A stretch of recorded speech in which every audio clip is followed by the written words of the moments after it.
주겠습니다.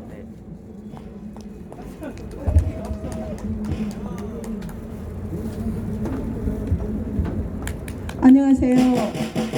보신각에 이렇게 오는 여러분들은 정말로 박근혜 대통령님을 사랑하는 마음으로 이곳에 저는 오신다고 생각하고요. 알 수 없었던 어저께 그저께 TV를 본 사람들은 왜 추미애와 그리고 윤석열 사무총장의 항명과 그리고 거역이라는 그 단어가 우리들의 마음속에 외침으로 오는지 알 수 있을 것입니다. 앞선 연사님이 말했죠. 억울하면 화병이 생긴다고요. 지금 이 추위에 이곳에 오시지 못하는 많은 분들이 또 감옥에 계시는 박근혜 대통령님을 여러분 한번 생각해 보십시오. 억울하면 생기는 그 화병, 아마 3년 동안 이 조국 대한민국을 정말 잘 돼보겠다는 이 대한민국을 위해서 살아보는 많은 분들은 억울해서 아마 화병이 생겼을 것입니다. 얼마 전에 여러분 은행에 가보셨습니까? 합병이다 뭐다 했었던 많은 은행들이 시티은행, 우리 아이들 유학 보내던 그 시절에는 시티은행이 아니었으면 안 될 정도로 시티은행을 찾았었는데 그 시티은행마저도 내비에 찍어봤자 나오는 곳이라고는 1년 전, 2년 전에도 없었고 3년 전에는 통장 또는 카드 하나 만드는데 5만 원을 내야 했던 그런 시티은행이 되어버렸는데 그 경제가 지금 조국 대한민국의 은행마저도 경제신문에 나왔다고 어느 분이 카톡으로 보여주셨습니다. 5군데 은행이 망했다고 하는데 젊은이들은 가소롭게 웃고 가고 있습니다. 나도 그 나이 20대 30대 시절에는 저는 웃고 가지 않았습니다. 왜냐? 정말 경제가 잘 살아서 경제 어렵다 말하는 사람들이 없었고 은행이 세워졌으면 세워졌지 문 닫는 은행이 하나도 없을 정도로 경제는 좋았었던 시절이 바로 박근혜 대통령님 시절입니다. 이 박근혜 대통령님 시절에 경제 한번 잘 살려서 대한민국에 잘 살아보겠다고 뚜껑을 열어보기 시작하고 정치를 시작했을 때 그것을 못하게 했던 그 수많았던 사람들 중에 회개한 적도 없고 미안해한 적도 없고 다시 보수 통합이니 뭐니 나왔다는 이야기를 오늘 저는 들었습니다. 어제 뉴스에 나왔는데 의아했습니다. 아니 박근혜 대통령님 탄핵에 제일 앞장섰던 배신자 유승민이를 띄워주고 있는 황교안 당대표님은 지금 정신 똑똑히 차리시기를 간절히 소망합니다. 지난주에 저는 박근혜 대통령님의 동생 되시는 분을 만났습니다. 같은 여자로서 지금 감옥에 있는 그 언니를 생각하며 살아가고 있는 그 옷차림과 여러 매무새를 볼 때 저는 화병이 생겼어도 생겼을 우리 박근혜 대통령님의 일가를 생각해 보았습니다. 지금 감옥에 있다고 줄서기 하면서 누구 띄워주기 이런 세상은 절대 안 되는 것입니다. 왜 탄핵이 되었느냐? 왜 우리가 탄핵이 정말 억울하기 때문에 아직까지도 필리핀에서 비행기표를 끊어가면서 이 자리에 와서 외치고 있겠습니까? 왜 빨간 모자를 쓰며 공산주의는 되지 말자고 어느 초록색 잠바 입은 그분 3년 전, 2년 전, 1년 전에도 봤지만 공산주의는 싫어요. 대한민국을 살리자고 태극기며 배지며 곳곳마다 우파 진영을 찾아다니고 있는 한 사람을 저는 오늘 또 이 자리에서 보았습니다. 웃고 지나가며 여러 가지 사진이나 찍고 가는 수많은 젊은 사람들에게 저는 말하고 싶습니다. 여러분의 미래는 과연 무엇입니까? 공산주의가 됐을 때 우리 대한민국 요즘 어떤 드라마 사랑의 불시착이라고 하는 드라마에 나오는 그런 멋진 나라가 북한이 아닌 것입니다. 여러분 정신 똑똑히 차리십시오. 박근혜 대통령님은 은행이 문 닫지 않을 정도로 우리나라의 경제를 책임지려고 했었던 대통령님이시었고, 많은 분들이 왜 나보고 했었던 일을 하지 않고 이곳에 있냐고 지금도 전화 오고 있습니다. 단 한 가지 이유, 대통령님처럼 진정한 우파라면 무엇을 자기 한 몸 불사르지 않고 대한민국에 남아서 박근혜 대통령님과 함께 해야지 어느 딴 나라로 도망가듯이 가는 그런 사람을 저는 리더로 둘 수가 없었던 하나의 이유입니다.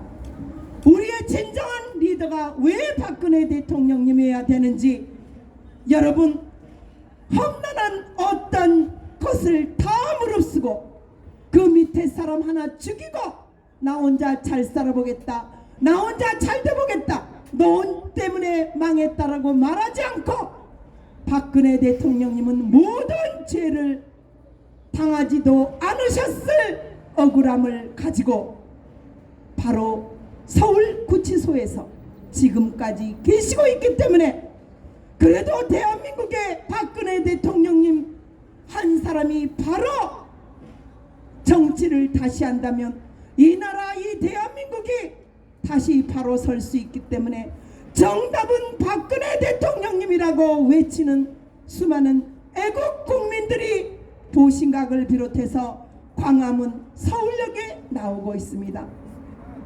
지금 지나가고 있는 사람들이 200명 가량이 되고 있습니다.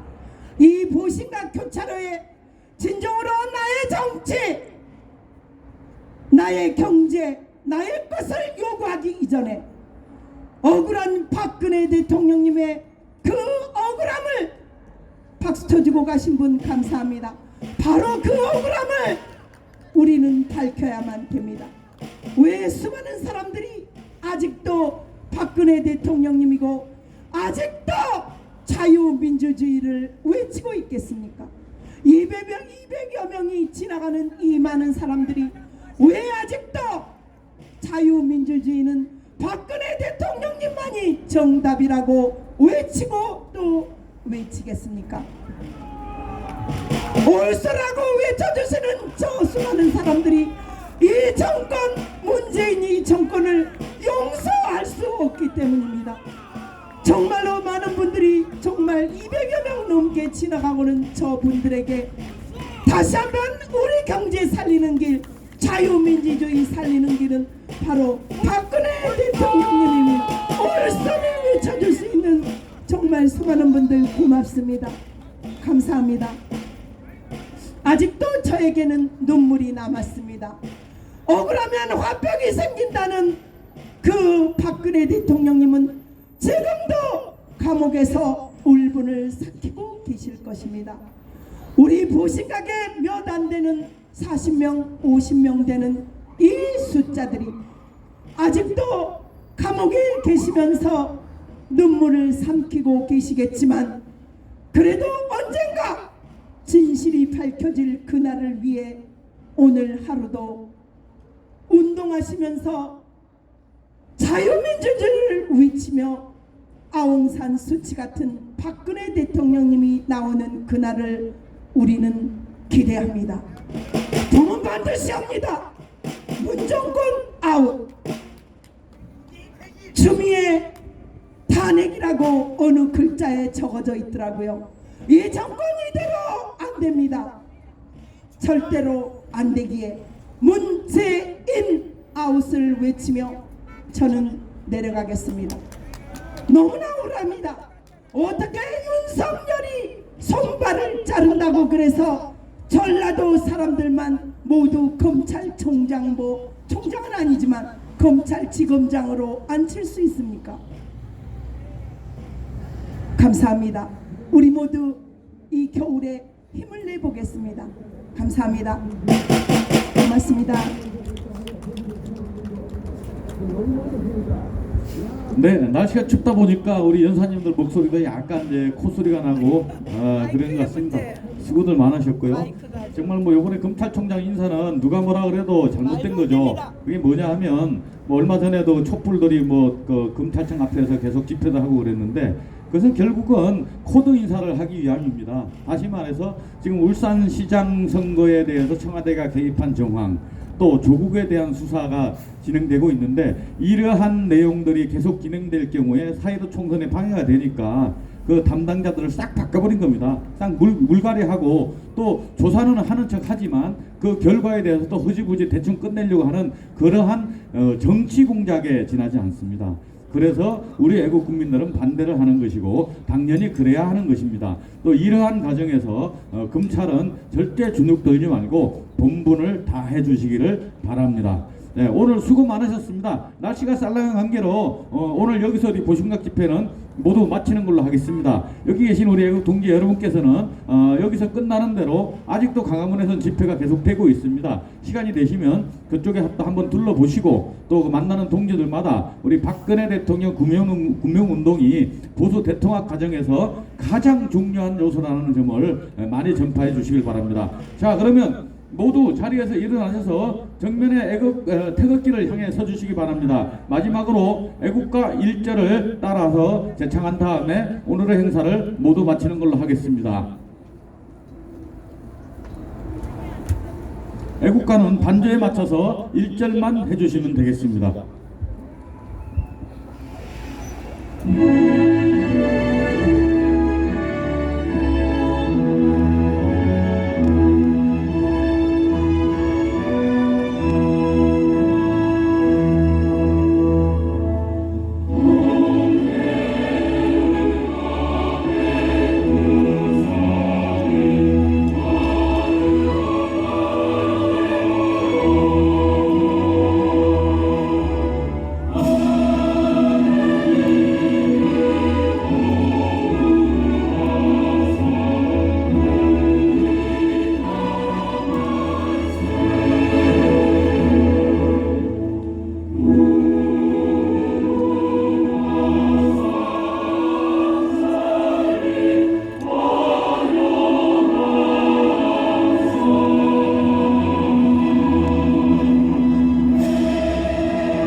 날씨도 추운데 오늘도 수고 많으셨습니다. 다음 주 오후 2시에 이 자리에서 다시 뵙도록 하겠습니다. 대단히 감사합니다. 모두 안녕히 들어가십시오. 감사합니다. 네, 보신각은 이렇게 정말 많은 분들이 오고 가고 있기 때문에 오늘도 많은 분들의 그 호응을 얻어서 저는 또 그것 때문에 찍히지 못했어요. 배터리가 없어가지고. 안녕히 가세요. 감사합니다.